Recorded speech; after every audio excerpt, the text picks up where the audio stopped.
Yeah. I love my HBCU. And boy, I love it, love it. I love it, love it. I love my HBCU. And man, I hope my team they won. Yeah. I hope my team they won. Yeah. Man, I hope my team they won. I hope my team they won. Yeah. I tune into the HBCU Sports Lab to see if my team won or lost. If they lost, I'm quiet as a mouse. But if they won, keep tab. I'ma do the dab, yeah. Dr. Cavil, he know what he be talking about. Mike and Charles, they know what they be talking about. They compress the analytic data with this hip hop. If you know them like I know them, they gon' tell you if your team, if they won or lost, and who the ball. So listen to Professor, yes. This is Dr. Cavil inside the HBCU Sports Lab with Mike Washington and Charles Bishop. Mike Washington's out on assignment, so we have none other than A.D. Drew. I like it, A.D. Drew. You get an A+ in your sports marketing class for product placement, man. It's pretty good. And I literally put the ballpark pennant of like 20 seconds before we went on the air. I'm like, something missing. Boom, there it is. Well, you learn fast. I like it. So welcome to everybody. Welcome to episode 263 of Inside the HBCU Sports Lab radio show and podcast, the show that's covering the sporting HBCU dash of all things HBCU sports, from institutions large and small, from the NAIA to the NCAA. We share insights and information on the HBCU sports culture, HBCU athletic aesthetics to facilitate the story of HBCU athletic programs and the business of HBCU sports. I'm your host, Dr. Kenyatta Cavil, along with my co-host, Mike Washington, Charles Bishop. As I said, Mike Washington is out on assignment, so we have none other than A.D. Drew. So we have Professor Bishop, Clinical Professor Drew, in to give you all your latest on your HBCU sporting news this week, as we're in championship season to close out the academic year. So it's getting real fast and furious and real fun. We have those all sports trophies up for grabs in some areas maybe not so much. We probably got who's leaning towards it, but we'll get it officially.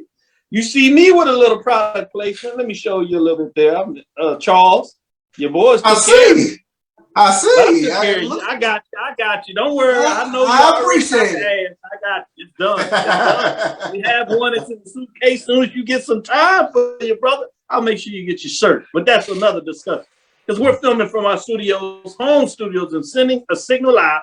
Case-Wage 12:30 a.m. studios with the Texas Radio Hall of Famer, multi-Hall of Fame, I should say, Ralph Cooper, in beautiful home of Texas University from Houston, Texas.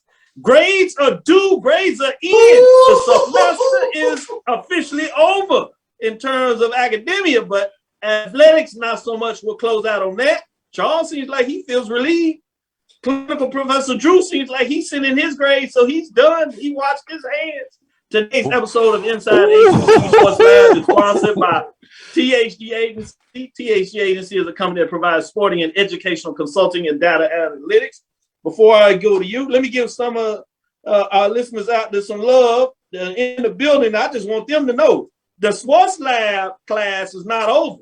So your grades continue. So don't think you can pack it in now. Yeah, you had a couple of tests, but the final exam is coming up. So Aubrey Parker, Anthony Weston, G. Room Holly, Karen Griffin, don't even think about it. We need you right here, parked in the lab, because we're going to continue this education. We've broken the university framework. You're going to get everything you need from an academic perspective right here on the lab and much, much more, because we've broken the university code of confidence, so we got it right here for you. Ricky Burton, Chad Cooper, always in the house giving love.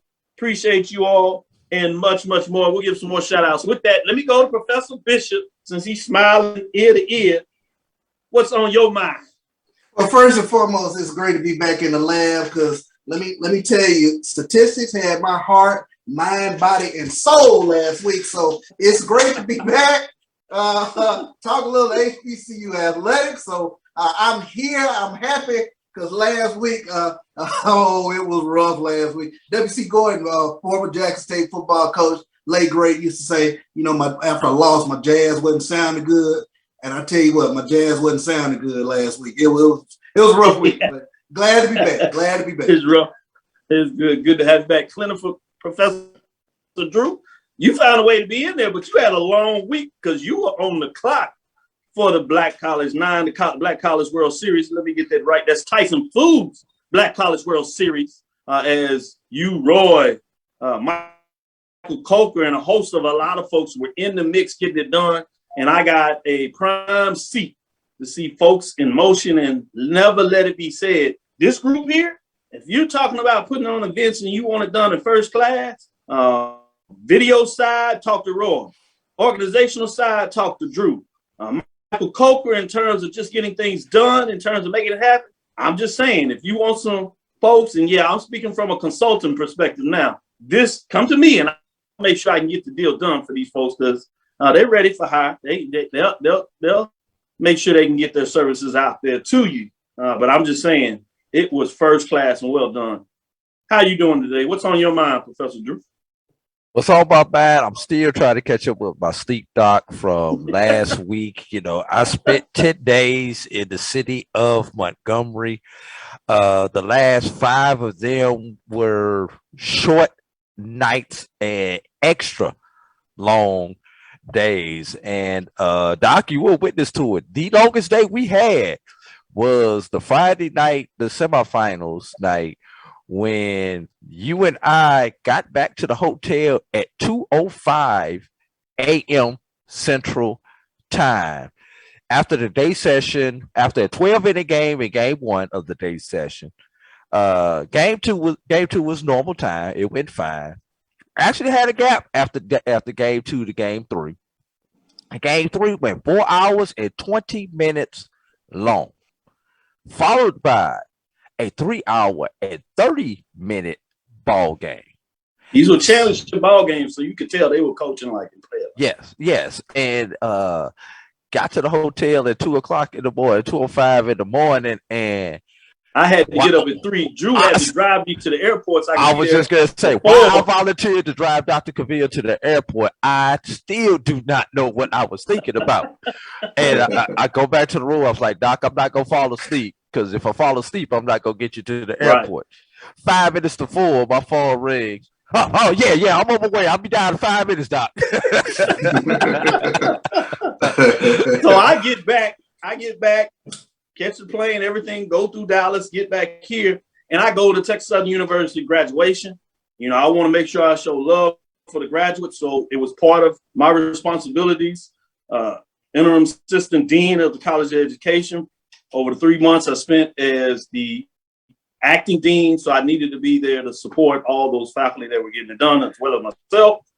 And shout out to the VP of Athletics, Dr. Kevin Granger. He completed his doctorate, so that was something to behold and see. Congratulations, shout out to Dr. Kevin Granger. The speaker was none other than Kevin, one of his good friends over there at the TNT. Kenny Smith. Kenny Smith, getting it done. He gave a great speech. And afterwards, they took pictures, and a lot of respect was held there. Great dinner afterwards to celebrate. And so it all came together. And I'm literally watching Prairie View. We get into some of these championships before we get these breaks. I'm watching Prairie View on my phone during graduation. Oh, I'm not supposed to say that out loud to everybody. Did I just tell everybody? Texas Southern, y'all. So that was amazing to watch them go through it. And that second inning really was the difference in the game. 3-run triple after Prairie View put up 1, go up 4. They load the bases and get a grand slam that just literally sneaks over the fence, or really hits the top of the fence. The yellow line was a home run. They do review and watch it. And so it goes 8-0. And so that was really it. Obviously, the final was 9-1. Shout out to Prairie A&M University getting it done. Number 2 seed from the West, making a statement, defeating last year's championship, number 2 seed in the SWAC baseball tournament. For the desire, they get to go play Oklahoma, number 1 seed in the country, up there in the regional where the World Series is, along with Texas A&M, as well as a team out of the Big Ten, I think Illinois or something like that. And then we get Howard with a major upset. And a lot of people, Morgan State was playing so well, much like you seen Alabama State, they knock them off in the early game 5-0, put all the pressure on them, and win a nip and tuck game to win the championship for the MEAC. in terms of that, which was fascinating to watch. Then you get Howard's come back and get a championship for women's outdoor track and field, as they had this weekend. Norfolk State wins it on the men's side. So a lot going on with championships. So before we get this break, quick thoughts from you, Drew, in regards to these championships. Any thoughts out there? Obviously, Edward Waters earned the Tyson Foods Black College Championship in terms of those thoughts. So that was big in terms of that. But let me get into it in regards to, before I really get your thoughts on this, I want to get to some thoughts before we go too far as we get ready and wait for our interview. Let me go with you, Drew. What are your thoughts in terms of this championship weekends on so many levels? NIA baseball playing NCAA Division II baseball for the Tyson Foods Black College Championship, with ultimately HBCU baseball champion becoming Edward Waters College. They'll be transitioning, so that's going to be interesting as they move the NIA to NCAA Division II. So they go out of NIA with class and a statement. Obviously, as I said, how we're getting it done, both softball and the women's track and field. Norfolk on the men's side and Prairie on the women's side getting it done in softball. Drew, which one stands out to you maybe the most? First of all, let's give a shout out to Howard women's athletics. I do have a little bit of recency bias from the event I worked, but for Howard to win not one but two championships on the women's side in the same weekend, and makes you wonder which one the athletic director was at. Which house was he in? Because usually athletic director is going to go to the facility or place where he thinks his team has the best chance to win. So, I'm just curious to know which one the athletic director at Howard was at. But flipping back. Good question. We'll have to see if we can sneak it in. We about to get ready for this break because we got an interview coming up. Any quick thoughts from you, Professor Bishop? Big weekend for Howard women's athletics, like AD mentioned. Howard softball with the shocker over there in the MEAC, and then Prairie View, huge win over Alabama State to go to the regionals for softball, win the SWAC championship. So kudos to both of those athletic programs. We'll go a little bit deeper into more thoughts and anything else you want to share in the second half of the show. But let's take this quick break so we can get back for our interview with the championship coach just waiting in the wings. Stick with us. We'll be right back after this break. Now, you can live in Texas and not have a good red meat blend. Texas Cowboy Dust is designed for steak and other red meats. It's out to be my most popular spice blend, made with onions, peppers, ground mushrooms, pink salt, and other spices. Texas Cowboy Dust also goes great with chicken, pork, vegetables, and adds a restaurant quality sheen to gravies and sauces.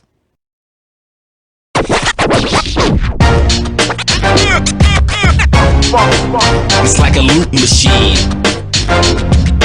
All around town, people trying to get down. Vanilla smoked sea salt seasoning is for seafood. The tarragon and fennel bring out the natural sweetness in seafood.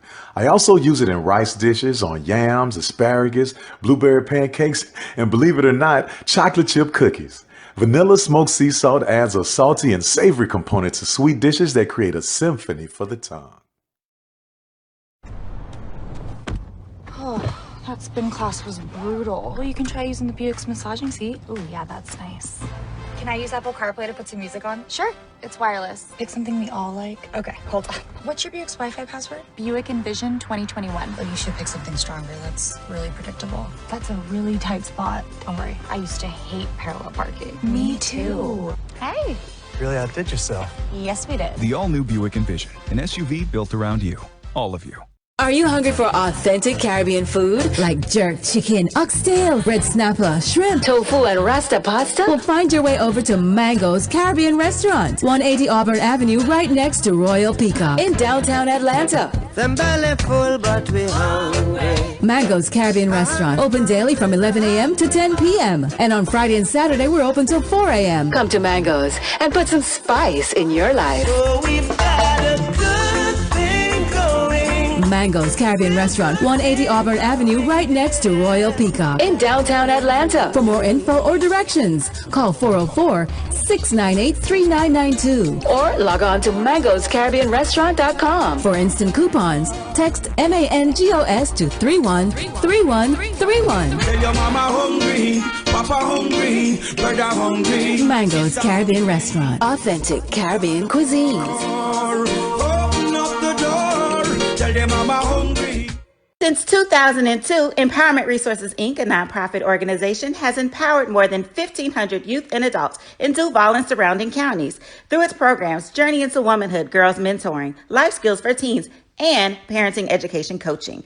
To get involved with programs, volunteer, or donate, visit www.empowermentresourcesinc.org. Follow us on social media, facebook.com/empowerment.resources and instagram.com/empowermentJAX. Are you ready? It's time. The inaugural Urban NerdCon is coming to Montgomery, Alabama, July 29th through the 31st. Blurs, nerds, and geeks from across the universe will converge on the capital city to see celebrity guests such as The Last Dragon, Timok, Megan Tandy, and voice actor Dave Fennoy. Hey, how you doing? I'm voice actor Dave Fennoy with a shout out to all my geeks, freaks, and urban nerds. Just want to let you know I'm going to be there and I want to meet you at the Urban NerdCon Gaming and Cosplay event. It's happening July 29th through the 31st in Montgomery, Alabama. Hope you want to meet me as much as I want to meet you. So join us by visiting theurbannerdcon.net for ticket and vendor information. This will be the premier blurred event in the universe. Theurbannerdcon.net. Our heroes, our villains, our stories, everyone's con. See you there. Press the analytic data with your hip hop. If you know them like I know them, they gon' tell you if your team, if they wanna law, and who the ball. So listen to Professor, yes sir, and pay attention. This is Dr. Cavil with Inside HBCU Sports Lab with Professor Bishop, Clinical Professor Drew, and National Champion, HBCU Baseball 2022 National Champion, Head Coach Reginald Johnson II, Head Coach of the Edward Waters University. Welcome to the show. I appreciate it. Thank you for having me. Coach, you loosen up. You're a champion. I like when we go onto the website, it says, before you go anywhere, congratulations, Black College World Series champs, Edward Waters University. Congratulations to head coach Reginald Johnson II and the Edward Waters University baseball team on winning the 2022 Tyson Food Black College World Series and the HBCU National Championship. Hashtag Tiger Pride. Tiger big Pride, time, baby. Big time. Big time, coach. Yeah, you put in all the hard work. You know, I know you got to go back to work, but you can relax right now. We're going to take care of you. I appreciate it. Thank you. No doubt. Before we get into the action that took place and maybe this year's action in regards to what you had to do to prepare for this championship, let's tell a little about yourself, if you would. I know this is your 10th season at Edward Waters University. Your alma mater is Florida Gulf Coast in 2007. You became the coach of the Tigers, and you built this program literally right on the edge of championships that won the last couple of years, but now you're at the pinnacle in a lot of ways. Right. Tell a little bit more about yourself and how you got into baseball. Oh, man. So, yes, from Jacksonville, Florida, born and raised, and just with my upbringing being in athletics and as a kid, my dad being a music director, you know, family and education are like, look, you're going to do something. And my older sister played softball, and she really pushed me into baseball, and had that opportunity to play baseball growing up. You know, yes, I actually attended Edward Waters for 2 years before transferring to Florida Gulf Coast University, where I graduated from, and had the opportunity to come back and coach as an assistant coach at Edward Waters under Kirby Marshall. And then, you know, as Mr. Marshall, when he left the Payne, I was able to come back as the head coach at Edward Waters, and this is just completed my 11th season. So just been blessed to have the great family support, community support, and it was just a good fit considering being from Jacksonville. So knowing a lot of the people around the city of Jacksonville, coaches, players, I mean, a lot of my old teammates, a lot of guys I grew up with are either coaching or, in positions at businesses that where that's just beneficial. Oh, makes sense. Great that you share that perspective. Let me go to you, Charles. Go ahead and ask a follow-up question. Yeah, I wanted to get in a little bit, talk a little bit about this Black College National Championship. Tremendous kudos to you. I want to send congratulations to you, but I wanted to talk a little bit about the play of Keelan Washington, final appearance for Edward Waters. Talk a little bit about what he has meant to the program, and obviously he was the Tyson Foods Black College World Series most outstanding player. Talk about what he brought to this tournament. Well, first I want to, obviously thank, Tyson for sponsoring this event, and Mr. King and Mr. Corker and everybody that put it on, the city of Montgomery, mayor, Montgomery Biscuits for allowing this event to be held there, and just allowing these young men to have a platform to play for and to play on. And, he's a guy in which that coming out of high school didn't have many looks, a little undersized, and at Edward Waters, we're that program. I see what could possibly be later on, knowing that guy had to put in the work, and that's what he did. Keelan, being a fifth-year senior, graduating, and developing not only on the field but off the field as an individual, and his play was really good for us. Defensively making some plays, offensively being that spark plug. With him being in that leadoff position, it was just. I always, as I jot by him, going to the third base box, hey baby, you go, we go, and he takes that to heart, and he's a tough out. Just as aggravating as he is in regular life, that's how he is on the base path. So he gets on and just hackling people. He finds a way to get in scoring position, finds a way to get in and run score. Let me follow up. Obviously, you're moving from NAIA to Division II to play in the SIAC. What does winning this tournament mean in terms of springboarding this baseball program? That means a lot. Anytime you can win, it definitely helps, with the recruiting and people wanting to be involved and, having something to put out there. A lot of times, especially with a lot of HBCUs and Edward Waters, and, you see all this negative stuff, but to be able to have something positive to put out there, it means the world. These guys work hard, and people don't see it. And I got to get better on the networking side. I got to get better on the social media side, showing, these guys in August are in the weight room, 5 a.m., practice times and the additional weight sessions and just all the work in which they put in, it really pays off. We had an opportunity to play some of those SIAC schools this year. We did fairly well, guys are really confident. Guys are talented. We have a talented group, a talented young group. And I'm excited for the next step, with everything that's going on at Edward Waters University. It's just another indication of what's to come, not only for my program, but the entire athletic department at Edward Waters. It's going to be a fun ride in that SIAC conference in all of our sports. Mm-hmm. Thank you, Coach. Thank you. Mr. Drew, go ahead and follow up. We close the book on Mr. Washington, just so everyone out there knows. Keelan Washington batted .550 in the World Series. Yes, that is .550. 11 for 20 with 4 stolen bases. So talk about a man who was hot at the right time. That was Mr. Washington. But Coach, my question to you is, if you would have been upstairs in the press box before that championship game, be honest with you, everyone up there would have set the over and under for the two teams at about 20 runs, considering both teams had came out of the losers bracket. And we all know, especially when you come out the loser bracket, pitching is at a premium. But instead, we get a 3-2 classic game where both teams made plays defensively. Hits were at a premium in that game. Number one, talk about that talk about that drama and how you were feeling inside as the game was going and figuring out how we can't pull away from these guys because they not hot, but we can't get hot either. That's number one. Then number two, tell us how you actually set that up, because you used, I believe, 4 different pitchers in that game to get you through to that championship.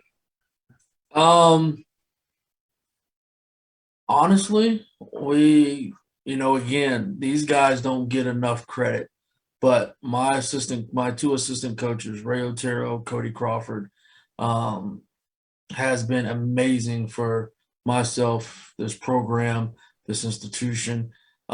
We honestly, and we tell the guys this all the time, in the mix of our little bit of downtime, considering we had so much going on, we literally played through almost every scenario that could have possibly happened. And we had those pieces in place. We was like, okay, understanding that the guys are tired. I mean, 5 games in 4 days.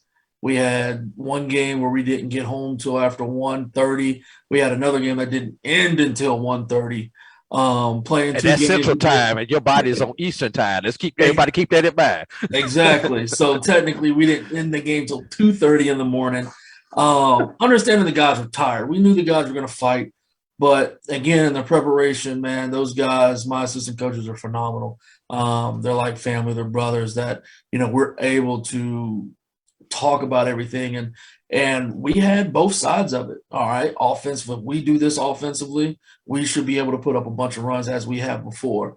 However, if we don't, we have this in place with these couple arms that we can go to pretty confident. So we kind of had it mapped out one way or another, and going into what you stated about those 4 arms, I mean, both championships games, the NAIA game and the Division II game, we used 3 freshmen that held the runs down, held the game close, and then 2 freshmen that closed the game. We had 2 different freshmen that closed both of those games in key situations. With our staff, I mean, all of our pitchers did well. Everybody stepped up. So the emotion in the midst of the game itself, when everything was transpiring, it was just like, okay, it makes things a little easier because we kind of planned for it, the possibility of what could happen. I always try to keep my cool. My guys have always said, they'll look down there and in a mix of chaos, they'll see me nice, calm, cool, and collected. But in the inside, I'm going crazy. Going crazy. But, the emotion in which, in the mix of how everything was happening, I was confident as long as we had an opportunity, knowing the guys that we had available. As hard as those guys have fought to get to that point, very confident they'll be able to pull it out. Great perspective, great information. I'd like to take this quick break, and if you stay over, we'd like to come back and maybe allow you to name some of those players so you can give them some love out here in terms of what they were able to get done during those matchups. And we have a little surprise and want to get your thoughts on this last surprise as we come back after this break. Yes, sir. This is Dr. Cavil inside HBCU Sports Lab with Mike Washington and Charles Bishop. We'll be right back after this quick break. From novice to aficionado, find yourself here. High quality cigars plus personal customer service. Slow Burn is Waco's only mobile cigar lounge, featuring a meticulous, curated collection of premium cigars. Visit our website, www.slowburnwaco.com. That's www.slowburnwaco.com. For 200 years, Montgomery, Alabama has been making history by people who had the courage to stand up for change. Today, this riverfront city has been reborn, embracing the past and looking forward to the future. From the National Memorial for Peace and Justice to the stage of the Alabama Shakespeare Festival, this is where history was and is made. We are proud to call Montgomery home, and together, we can be the change. Press the analytic data with your hip hop. If you know them like I know them, they gon' tell you if your team, if they wanna loud, yeah, and who the ball. So listen to Professor, yes sir, and pay attention, cause he gon' teach a lesson. I'm taking all the way. Be mad. I'm taking all the way. I'm gonna be a team player and get on base by any means necessary. The 3-1 pitch. Oh my goodness! Lift Oh wow! Right. Washington's going to settle. He says he has it. The ball is going to land in his glove, and that is the ball game. The Edward Waters University Tigers are the 2022 Tyson Foods Black College World Series champions and the HBCU National Champions. Coach, I think the smile said it all, but I still got to ask you, what were your thoughts when that ball lifted off the bat, and then when you finally seen it go into the glove? Everybody rushes the field. I want to know, what were your thoughts at that time? Well, off the bat, I was just like, all right, let's see. Now, see, but the thing is, all weekend, the ball wasn't flying out the right field. That's right. Like all weekend, the ball wasn't flying out the right left field. field, The left field, I would have probably had a heart attack. But out the right field, the ball wasn't flying. It's 3:30. The young man, and kudos to Kentucky State, man. You know, those guys were phenomenal. Coach was amazing. They played hard. You know, classed that group. You know, it was no trash talking. I mean, it was just nothing but positivity in the mix of that game.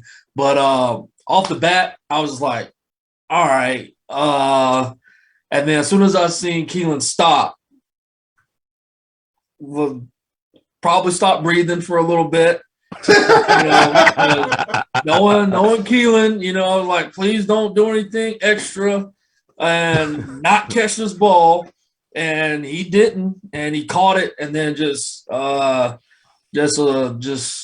relief.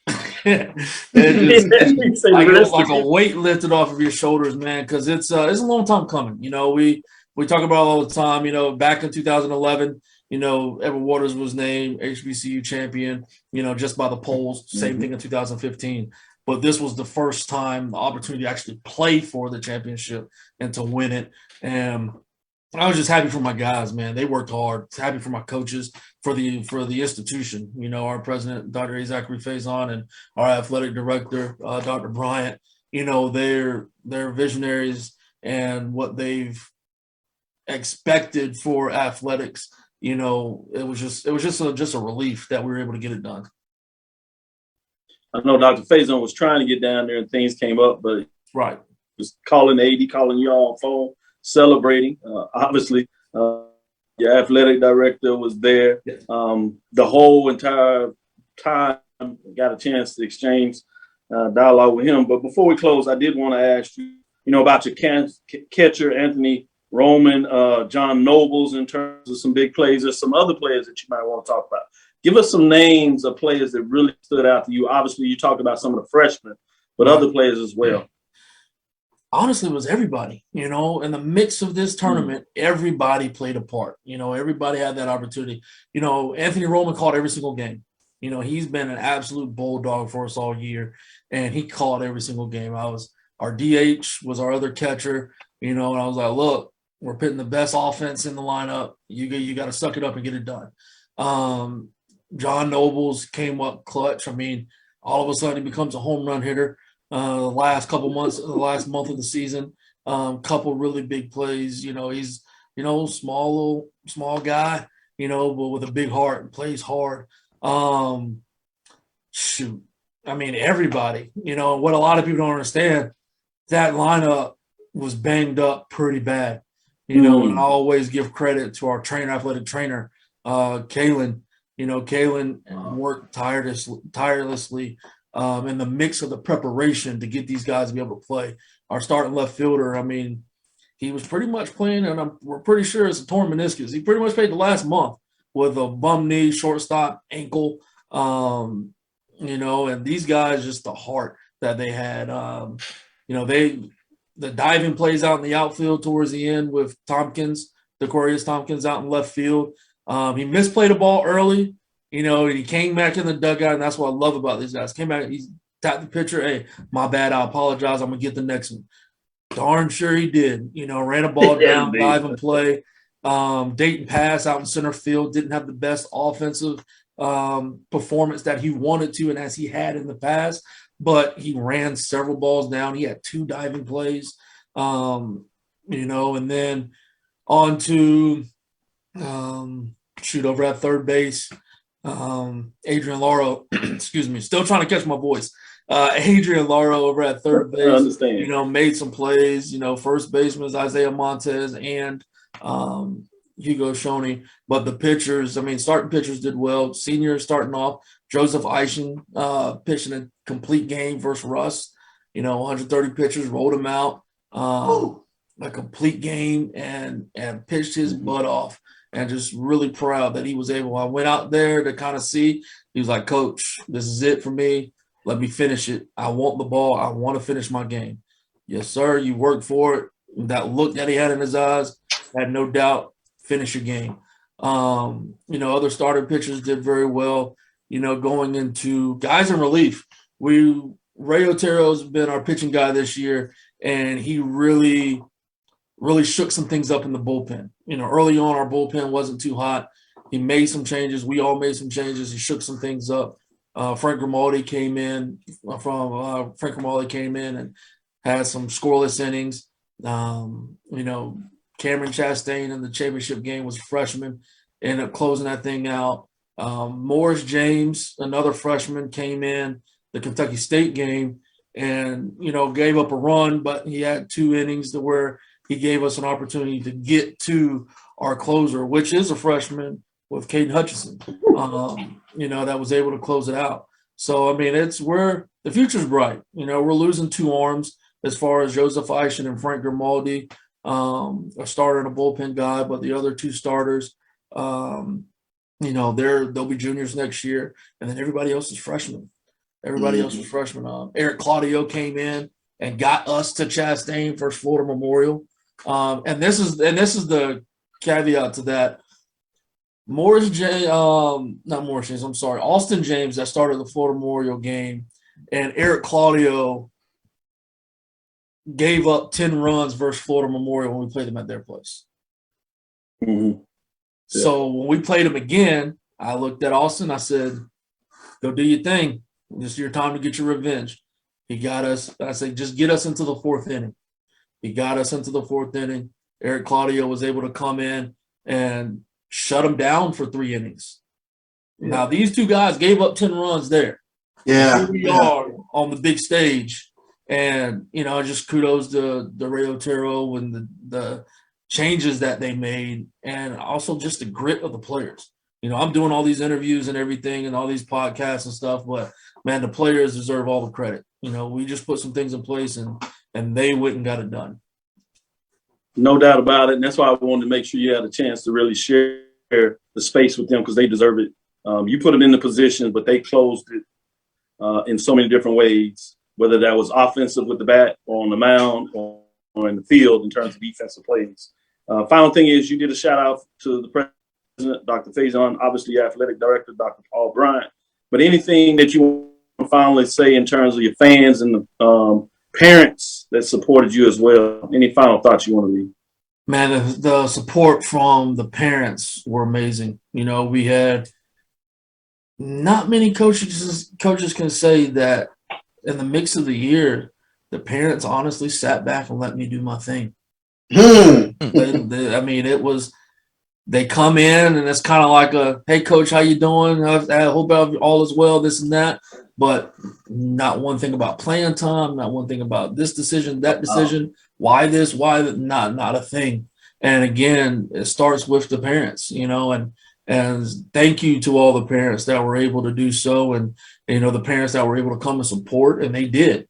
We had a couple parents who players didn't get as much playing time, but they supported every single person on that team, was just as happy as the kid that played every game. So the support for them, it was amazing. The community support has been amazing. The institution, our athletic departments, it's a special place. We were able, every coach reached out to not only me, but my assistant coaches. We had men's and women's volleyball sent a good luck video to the guys. And we just want everybody to succeed. And, my family, thankful for them, my wife, my daughter, just the support that they've had throughout. So I'm just very appreciative of all of the support from everyone. It was great. Thank you for sharing that, Coach. And again, congratulations. Congratulations to head coach Reginald Johnson II and Edward Waters University baseball team on winning the 2022 Tyson Foods Black College World Series and the HBCU Baseball National Championship, according to blackcollege9.com. Thank you, Coach. And look forward as you did it as an NIA program. Now you get to come back and try it as an NCAA Division II program. See if you can do it for 2023. I know you say, hey, let me enjoy this first. We'll worry about that later. But I had to figure it out and put it out. We already had that conversation with the boys. We talked about it. We got back and, the president had a luncheon for the guys yesterday and, just showing their appreciation for what they've done. And just campuses, all the students are gone. So, we had some administrators and things there. And, it was like, hey, for guys returning, a little fuel to the fire. They're already talking about starting back, getting in the weight room. It's just like, hey, next year, we've set the bar here. Next year, we got to do it again, but on the NCAA level. Yeah. And it's a good thing, man. Once again, it's a special thing. There's special things happening at Edward Waters, and I'm happy to be a part of it. Yeah, awesome. Definitely, Coach. Yes, Coach. This is Dr. Bill inside HBCU Sports Lab. We'll get into a break. And again, thank you for your time. Coach Johnson, congratulations. We'll be right back after this final break. Thank you. One bite of 100% Angus beef ballpark frank, and you'll say,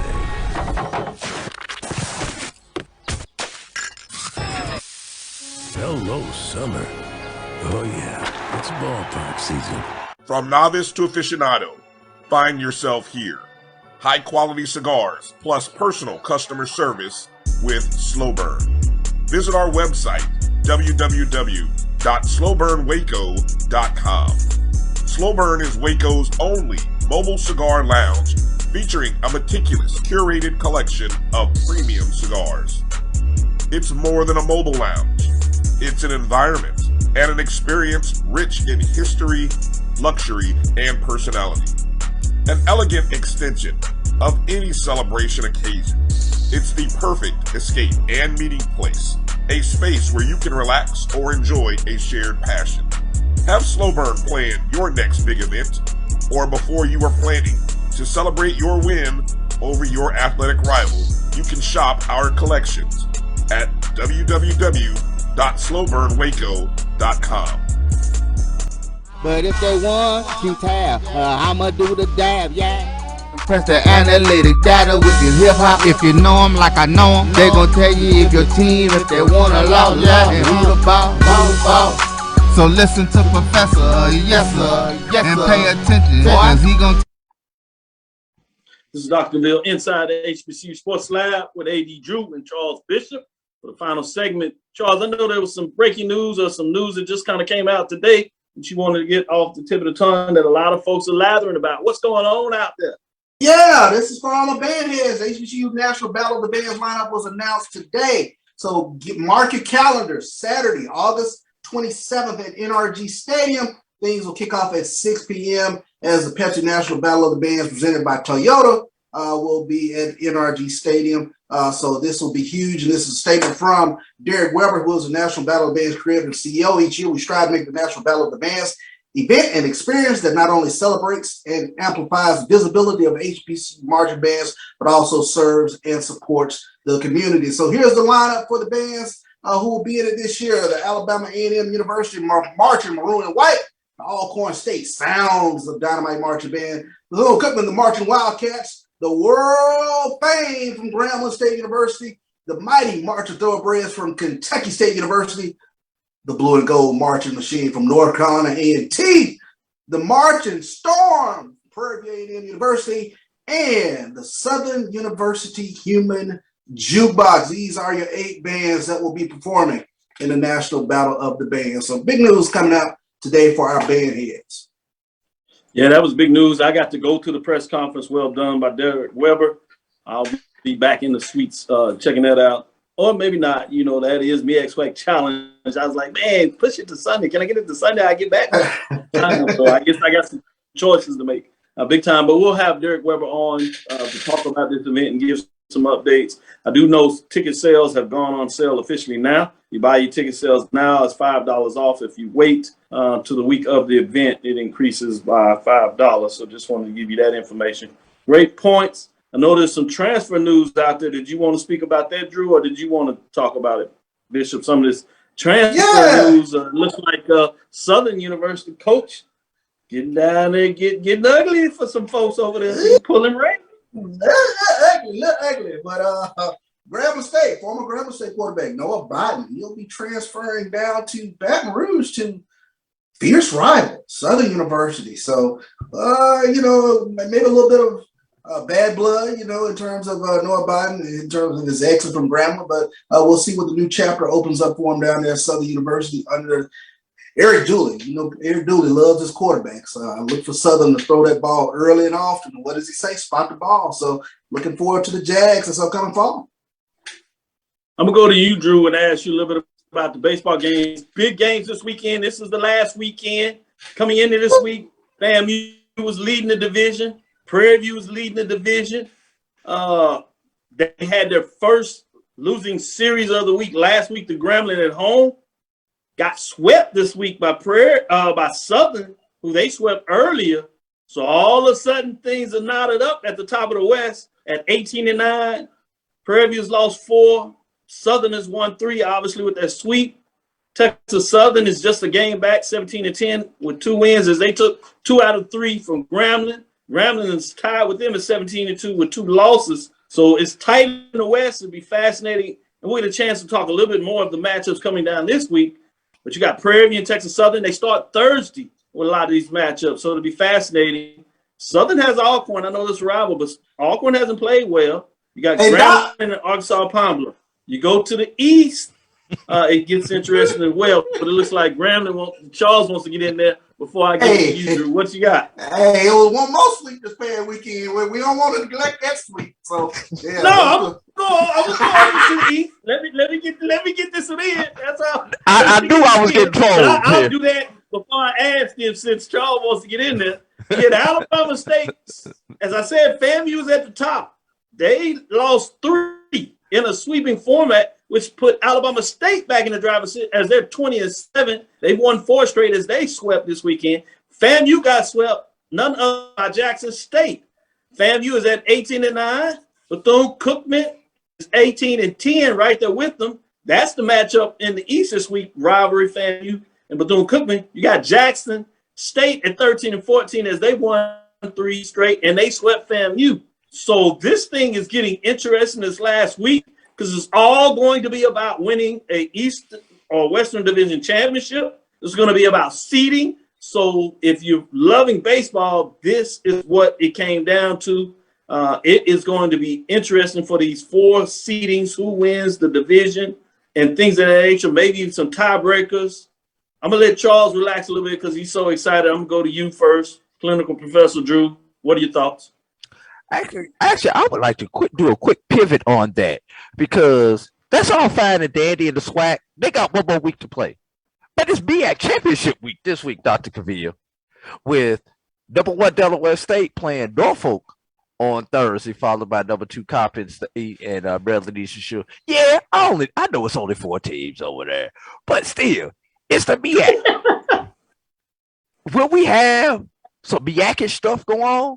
Or with Delaware State, go ahead and handle business. And the reason I say, well, you have some yakkish stuff going on, because Norfolk State, despite the number 4 seed, is the whole institution.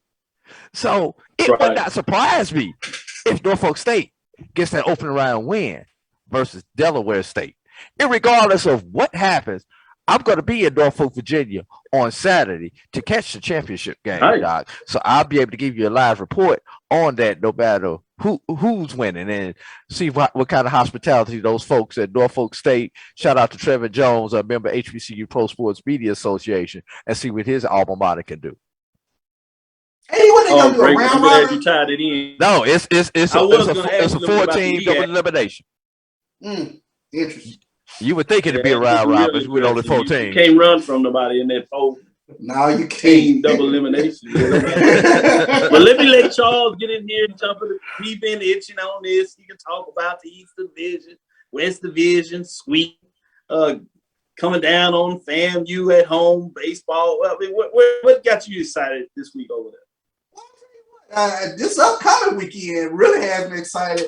McGregor Park is going to be the place to be. I'm sure you'll find some Southern folks going to wander their way over to McGregor Park this weekend with Texas Southern and Prairie getting together Thursday, Friday, Saturday. So that should be rocking. But yeah, Alabama State needs to send out a hearty thank you to Jackson State this past weekend for here we go, y'all. The sweep of the Rattlers. I mean, FAMU was one of the hottest teams in the SWAC until they hit the City with Soul this past weekend. So FAMU was this streaky, Charles. Just be real.